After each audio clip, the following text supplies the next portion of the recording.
زمان وفي قلب العالم كان الإنسان هو الإله.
ودي كانت قدامي لسه عايشه جوايا.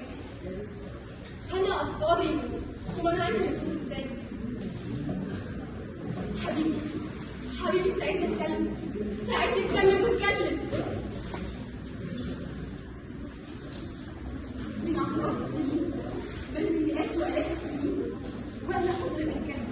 فهل يا ترى آن الأوان تأمل يقال أن تحتصر أعماقي وتدفع بكلمتي الوجود، كلمتي حبيبتي طفلتي.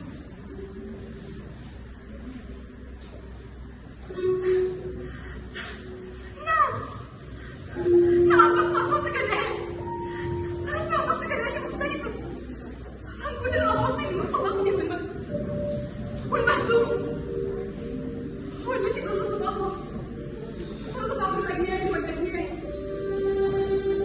وتدفع بكلمتي الوجود وطويلة وانتهت من مستوى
من القديم اللي عشناه للجديد اللي لازم تعيشوه.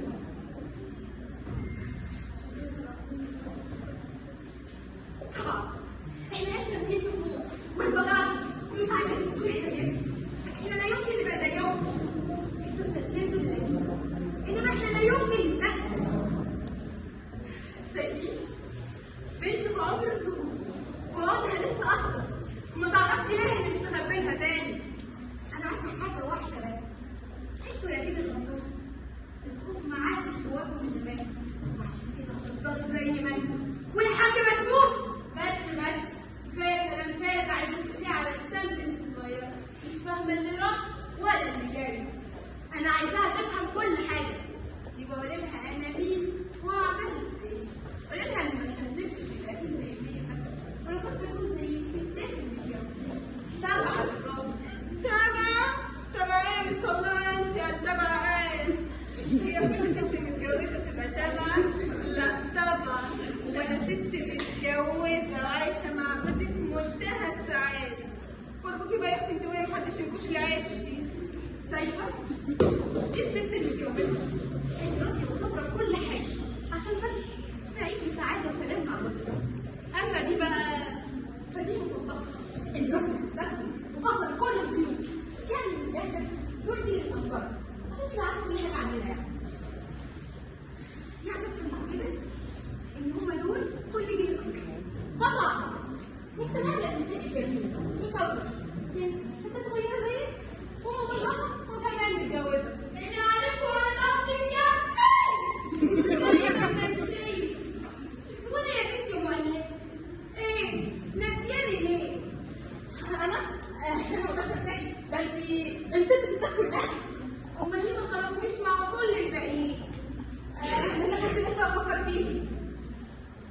انا يوم ما قلت ليه تنسوا الأرامل اللي ضحوا شباب وربوا اليتامى لحد ما كبروا. حقك عليا أسامحك على إيه؟ لا لسه أشكرك.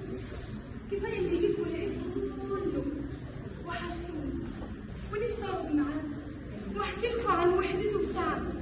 كويس إن جيتي اتكلمي معايا، لكن كده هتسمعوني. أنجد همي غير. أنا محتاجة أفضفض بكل اللي جوايا. اتكلمي يا رب، اتكلمي. صعب أتكلم. لحسن روح المرحوم جوزي بيضفدفها حواليا. أعوذ بالله يا ده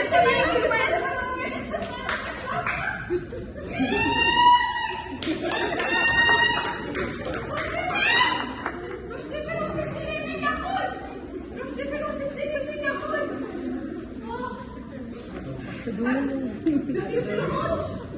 قبل ما تدخلوش ادخلوا شبابي معايا. اوعدك يا حبيبي، اوعدك يا ولادي. هندخل شبابي معايا وعيش لولادي.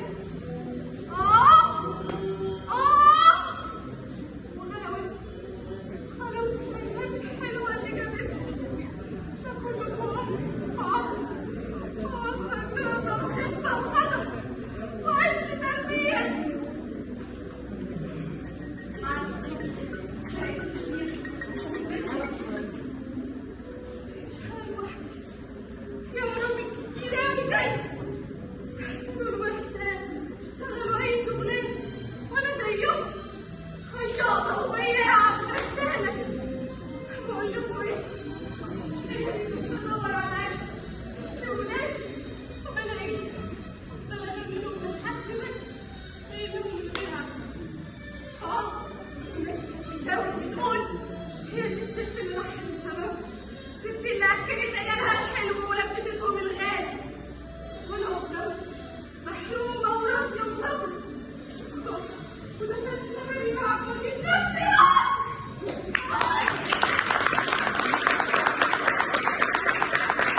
واحد. وعشان كده انا هفضل بيكي في كل كتاباتي وهقدمك مثال للجيل الجديد. تفكري بيها في كل كتاباتي؟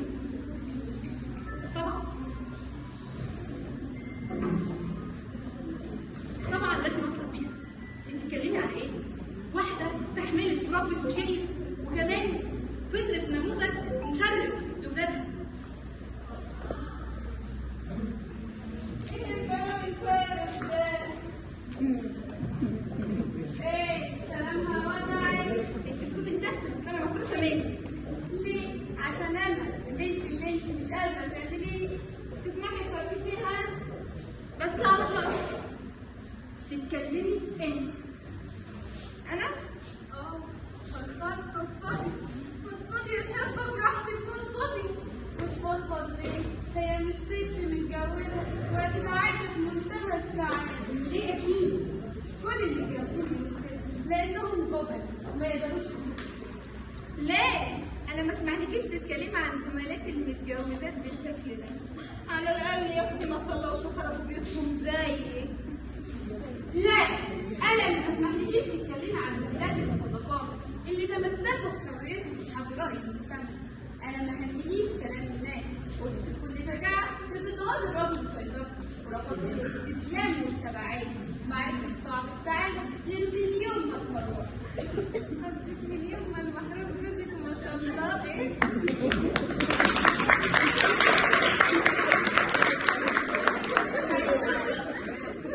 انا اللي طلبت. يا اختي كل اللي اتطلقوا بيقولوا كده. انا اللي طلقت واقفه على رجلي وعندي ثقه في نفسي وما همنيش اللي راح واقدر اقول كل حاجه. سلام ازاي؟ انا ما اقدرش اقول، ما اقدرش اخليه يروح مني زي ما الاول بيروح مني.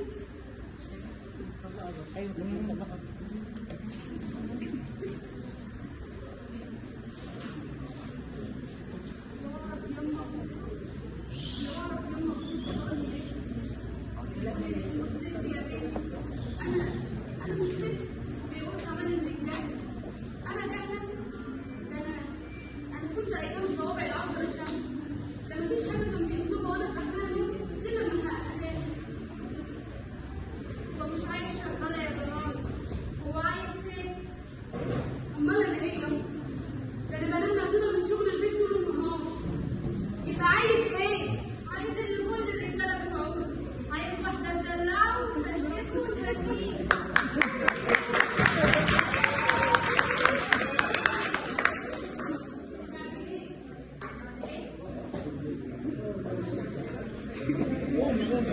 انا على رايك بس اللي امي كانت بتقوله لي زمان، ولادك عايزينك عافيه واهلك عايزينك غنيه وجوزك بقى عايزك غزيه.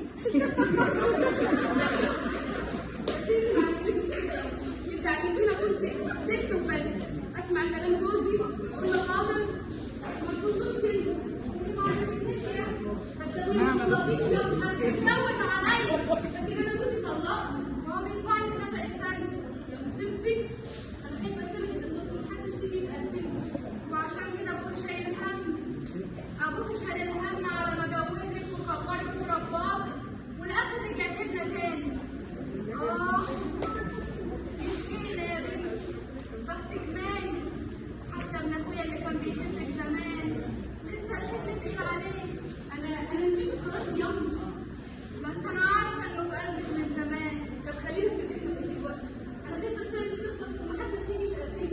وانا كمان خايفه، مش عارفه مين بس اللي هيصرف عليك. يبقى اشتغل يلا. اشتغلي؟ اشتغلي ايه يا ضناي؟ ده انت ولا في ايدك صنعه ولا معاكي شهاده. بس ولا ايه؟ انت معاكي شبابك وجمالك، اكيد هيجيلك راجل يقدرك. افرحي يا ام البنات، افرحي يا ام البنات. بخرجك انت يبان عليك. والنبي يا حبيبتي والله كيف يبان عليك؟ اتجوزنا وانت عازبه يا وليه. انا هعيش تحت امر العمر كله بنتي وبتاع بنتي.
تفخري بيها في كل كتاباتك؟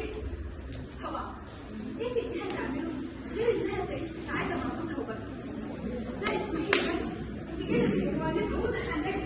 انا ما بجيبش حاجه من عندي يا حبيبتي، انا بنقل لك الواقع اللي عايشاه كل الستات في الشغل. ده مش واضح يا استاذ. امال ده ايه؟ ده واقع ولا يمكن ان احنا نستسلم. انا ما استسلمتش، واول ما حسيت لازم اتطلق اتطلق. انا دكتوراه في الكيمياء والكيمياء، ناجحه جدا في حياتي العمليه، بس مش نجحت في حياتي.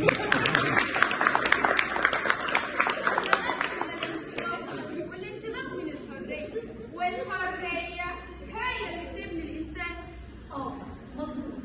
الحريه هي اللي بتبني الانسان. ده كان كلام من زمان. جوزك سكت عليك يعني.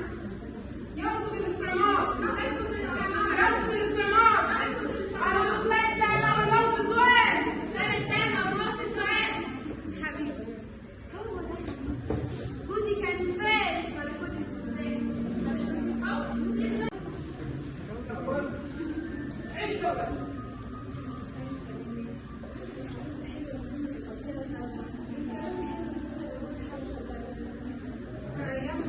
ايام كان في كلام بيتقال خلاص، كملنا وخلص. مش كده وبس يا حبيبي، في وحدة إحساس بنعيشها سوا. طب فاكر لما ما كانش عندنا كمبيوتر واحد، لما عاوز أنا أدخل ألبس وتقعد أنت في البيت، ولما تعوزي تلبسي وأقعد أنا في البيت؟ كانت ايام. دلوقتي شغل بقى واخد دلوقتي طحونه وبتلف حوالين الرقبه. ولو انا كسلت شويه ولا حبيت ارتاح مش ممكن. مش فاهمة، عامل مشكلة كبيرة في البيت. ليه؟ انت مش عارفه ليه؟ جوزك رئيس مجلس الاداره والمدام، وحضرت وقضى كل المواضيع اللي دلوقتي. لما يمسك حاجه لازم نثبت ان احنا قدها وحدود. بتقول مين يا حبيبي؟ مسؤولين طبعا. وانا ما بجيش. انت برضه ما عنديش صغيره وما تاكلش شغل وبتاع. أنا مش فاهمة، عامل مشكلة كبيرة كده ليه؟ انا رئيس مجلس الاداره. وجودي في المنصب ده لمصلحه عامه. وعشان اقبض في المنصب ده لازم ارضي المسؤولين. وهو ارضاء المسؤولين شرط اساسي وموضوع ارضاء العاملين. المسؤولين برضه مش عايزين دوشه وتعليمات. على كل حال، أنا الأيام الجاية هكون مشغولة بالأهداف العامة أكثر من الخطط الشخصية. يعني ايه؟ أنا قررت أرشح نفسي في المستقبل. أنا لسه ما عملتش حاجة رغم كل علاقاتي الطيبة. ترشحي نفسك لايه؟ مش فاهمة. طبعا الموضوع ده. أنا مرشحة نفسي في واحد سمعت زي دي. أكيد سلطان. لازم مشكور فيه كمان. بتقولوا عليه هذه مشكوك. اكيد انا يعني مش عارفه. بس انا خايف على مصلحه اجري عليك الانتخابات الجنائيه واختراع قوي يا زلمه.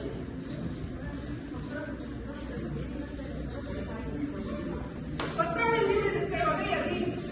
لو فكرتي كده هتضيعي وهتضيعيني معاكي في كل اللي عملته. انا لا يمكن اسمح تمرضي حياتها بالكلام ده. انا مش راضي اقتل مراتي على الانسان. سامعه؟ إيه ده حياتي؟ ما تقدرش إلا لما أتجوزك. أنا لا يمكن أعيش معاك بعد النهاردة. كل اللي انت عايزه ويلا نجرب حضرين العشاء. أنا لا يمكن أعيش معاك بعد النهاردة. انا كنت ايه الان؟ يعني طلقني.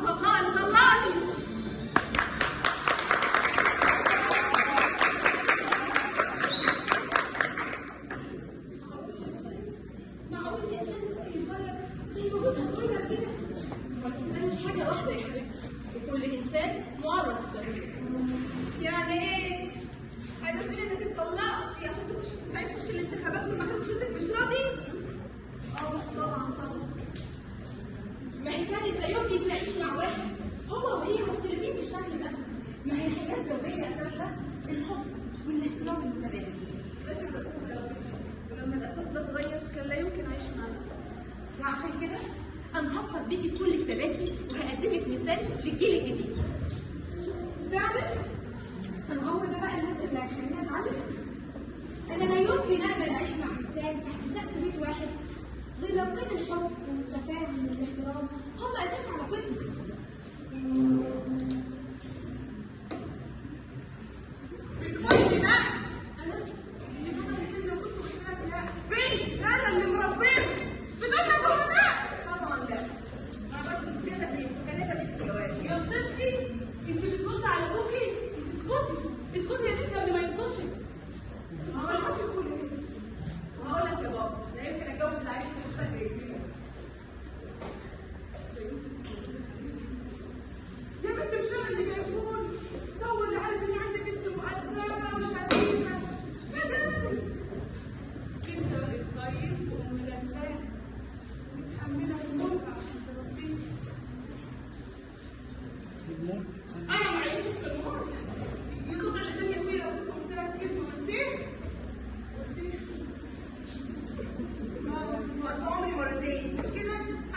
كانش حصل اللي حصل، ولا ده كان بقى حالي.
سيبه على نفس الكرسي، يجي ياخده وهو مستعجل ويقول لي ايه؟ خلي بالك كلمة بسيطة بس كانت عندي الدنيا وما فيها. دلوقتي بمسك الشهادة كأنه آخر حاجة ليا منه. أنا مش فاهمة إيه اللي يخلي بني آدم يمشي ويسيب دموع 10 سنين وضحك ويمشي؟ طب هو الحمل يخلص؟ ولا أنا اللي عايشة في وهم إنه بيحبني؟ وهمه مسبب، وهمه مسبب.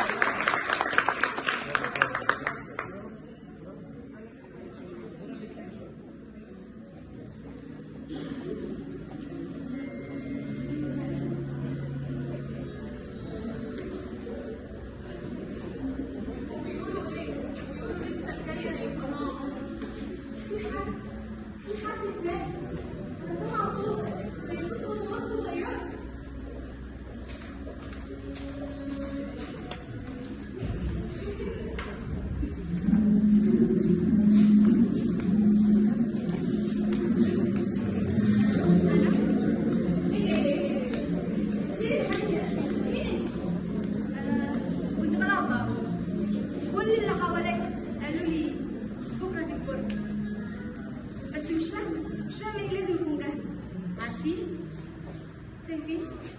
دي عروستي. قالوا لي هتكبري.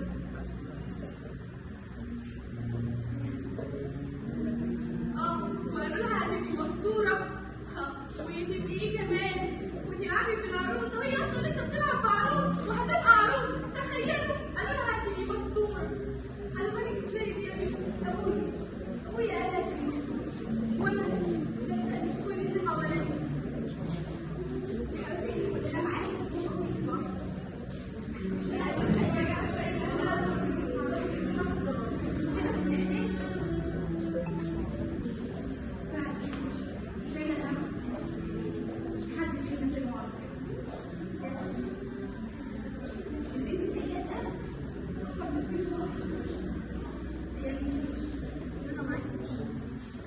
يعني أنا مش لوحدي؟ يعني أنا مش لوحدي؟ سيبي الوقت وهل هتصل 6 نساء بلا أقنعة.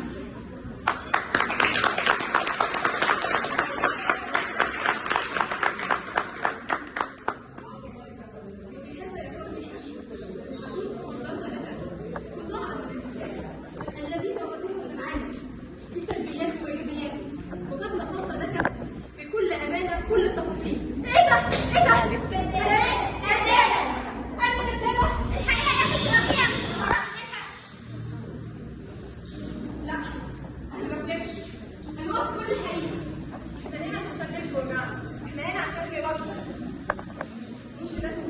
مش هنسيبك لوحدك. الكلام اللي هتقوليه مش بس ليك، احنا لازم نسمعه عشان نفهمه ونواجهه. ما كدبش، انا نقلت كل اللي انتوا قلتوهولي. اللي بيحصل ده مش صح. ردوا عليا، امال ايه اللي بيحصل؟ لا، انتوا اكيد لا، اكيد مش صح. نقلتولي كل حاجه وانا كتبتها، يبقى كتبت في ايه؟ اكيد هتقولها معايا. خلاص، الحقيقه انا هقولها واحنا هنقولها معاك.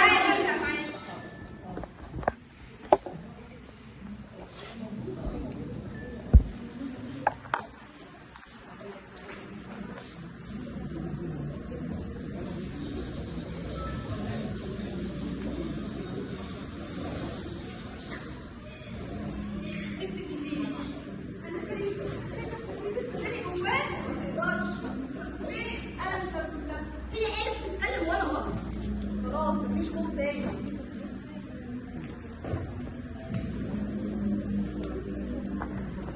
ناس مش هقدر اتكلم. يعني انت هتسكتي؟ للاسف مش هقدر اتكلم.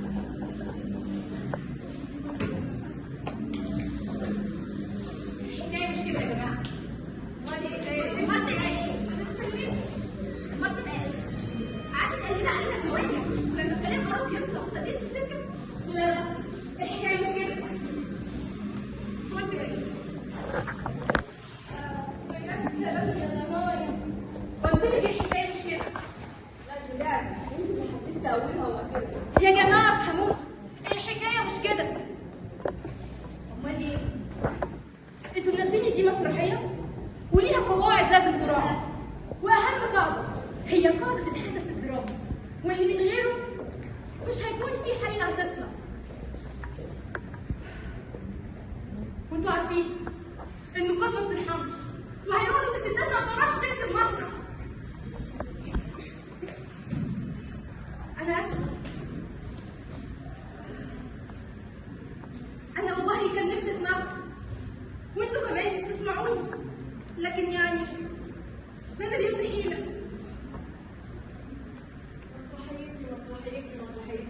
مسرحيتك ايه؟ ده بتكون نهايته. مسرحيتك دي هي الميه والهواء والدنيا والنغمه يا بنات. لا يا جماعه، اللي انتوا بتقولوا ما ينفعش. انتوا عارفين ان اهم قاعده في المسرح هي قاعده الحدث الدرامي، واللي من غيره اللي جوانا مش هيعرف يفكر. وانا ما اقدرش اكتب مسرحيه من غير حدث يفكر اللي جوانا واللي جوانا.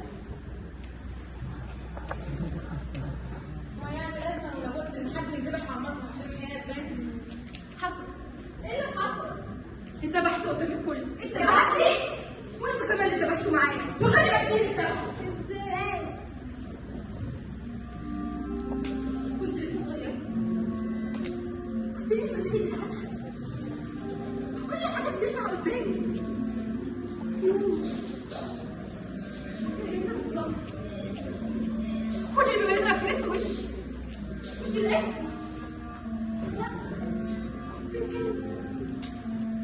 الست ما كانش تعليم، الست مكانها البيت وبيت جوزها.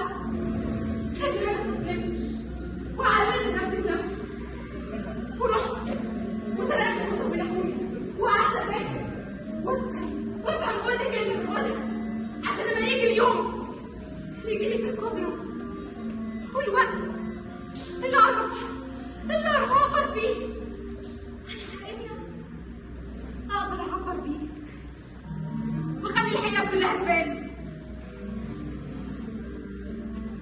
تظهر. هي كلنا عملت كده. ايوه مش معايا حقيقتي. صعب وصحيح. ده بنتي. هو ده بيتك؟ اه ده بنتي اللي عملوا لي جوز الثاني.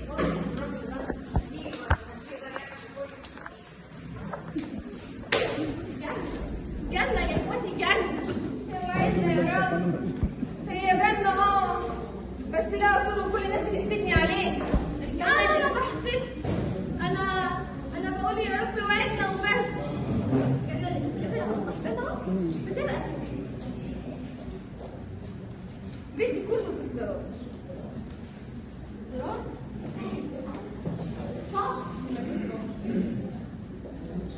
حتى انا اسرار. يعني كل حاجة هنا بتتحرك لوحدها؟ كله بالزراير. امال ايه؟ كله بالزراير. أمال إيه اللي حصل؟ جوزي كل ما بيروح من الشغل يقعد يقول لي جعان تعبان جسمي بيتدغدغ عايزه انام، وكانه سايب آلة بزرار، مش بني آدمة بتحس وعندها مشاعر. لو في الآخر إيه؟ يكون أنا مع بزية أو عادي. سكت إني ما كنتش بحس باللي هو عايزه، ومن اليوم ده عشت ورديت بالجنة اللي ليها صوت. ده طلع ياما تحت السواحي دواهي بصحيح. كدابة كدابة. يا معلمة أنا احنا اتفقنا يكون الحقيقة يكون السكوت. كنت بهون مع حبيبي اللي معرفتش أتجوزه عشان أنا بني آدم. أنا بني آدم مش أنا مسؤول. أنا كنت بموت كل يوم وهو مش شايف. أنا كمان بفوت من جوزي بأي إحساس. هو المسموع ده حقيقي؟ بس عمرك أنا مكانت الأهل.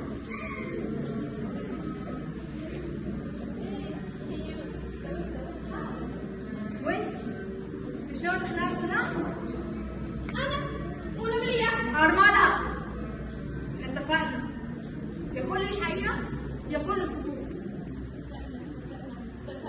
اتجوزت ويعني اتجوزت في السر عشان انا انسانه، عشان انا بني ادم عندي احاسيس ومشاعر، عشان كنت اتقابلت. عشان ايه؟ عشان بس كنت عايزه احب واعيش، عايزه اعيش زي بقيه الناس، عشان رضيت ابقى الناس الارمله المضحيه قدام الناس دي كلها، ويقولوا الست اللي اكلت ولادها الحلو ولبستهم الغالي. بس ايه؟ بس انا قلت هعيش لنفسي في الخفه. ما انا بني ادمه برضه، ورضيت اكون ايه؟ عايشه لنفسي في الخفه.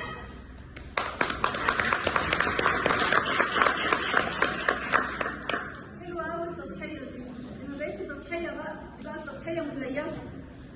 انتي مش ناوية تقولي مخبيات وصوتي ايه؟ اعتقد ان انتي كمان عايزة الحاجتين سوا. انا اللي ضحيه، انا اللي سبت الانتخابات علشاني.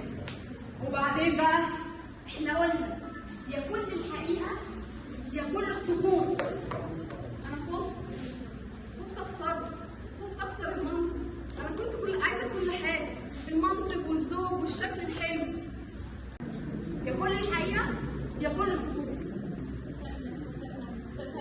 اتجوزت ويعني اتجوزت في السر عشان انا انسانه، عشان انا بني ادم عندي احاسيس ومشاعر، عشان كنت اتقابلت. عشان ايه؟ عشان بس كنت عايزه احب واعيش، عايزه اعيش زي بقيه الناس، عشان رضيت ابقى الناس الارمله المضحيه قدام الناس دي كلها، ويقولوا الست اللي اكلت ولادها الحلو ولبستهم الغالي. بس ايه؟ بس انا قلت هعيش لنفسي في الخفه. ما انا بني ادمه برضه، ورضيت اكون ايه؟ عايشه لنفسي في الخفه.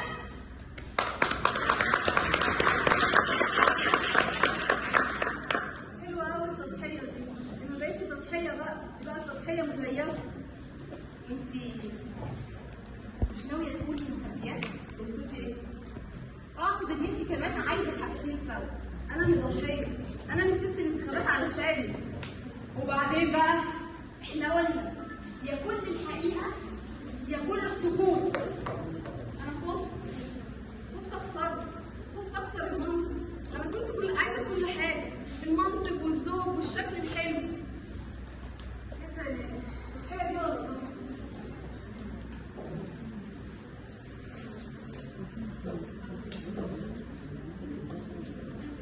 طيب اديكوا شفتوا المثال اللي بيدعي الحياة البشرية، وشفتوا نهاية مصيرهم عاملة ازاي. بس الحقيقة بستسلم. مصيري مش هيبقى احسن منهم. هبقى نص زيهم انا كمان. لا، ما تعيشوش بجسم وقلب ميت تكفيني نفسك. ايه رايك تستسلمي وتكوني زينا؟ انا موافقة على عريس كبير ولا بس تعيشي جسد في الاخر هتكونوا مع حبيبي زيهم. مش دي الحياه المثاليه بتاعتكم؟ لا، دي عمرها ما كانت مثالية، عمرها ما كانت. اللي انت شفتيهم دول انا بعمل كل ده عشان تحس بيهم. تستسلميش وتكوني زينا ايوه انت لسه عندك حريه. لسه باقي هينضف مننا، لسه بايدك تعيشي في النور وتحققي احلامك وتعيشي شباب. طول ما انتم مقسومين انا كمان هفضل مقسوم لحد ما يجي اليوم اللي نقدر نختار فيه بجد. قولي لحد ايه؟ قولي لنا محتاجه حد لحد ايه؟ لحد ما نختار بجد. من اساسه نتغير كلنا. من اساسه واللي ضد الحب يا اسطى من اساسه الفقر يقوم. من اساسه الكلمه يبقى لها معنى واحد مش اتنين. الانسان يبقى واحد مش اتنين. وانا وحبيبتي ساره ما نقدرش نعيش من غير الحب، وما نقدرش نحب من غير ما نعيش. ما قدرناش غير طريق واحد، طريق الحقيقه. الحياه هتقدروا، لازم هتقدروا تعيشوا من خوف من غير قلق عن بكره. يبقى طريقكم هو طريق الحب والامان. طريق واحد انا مش فاهم. ويا كل الحقيقه يا كل السكوت. وانا وحبيبتي لا يمكن السكوت، واحنا الاتنين واحد اسمه الانسان. الحقيقه ما بتتجزأش والحقيقة ما بتتجزأش. واحنا الاتنين واحد اسمه الانسان. اسمه الانسان. اسمه الانسان.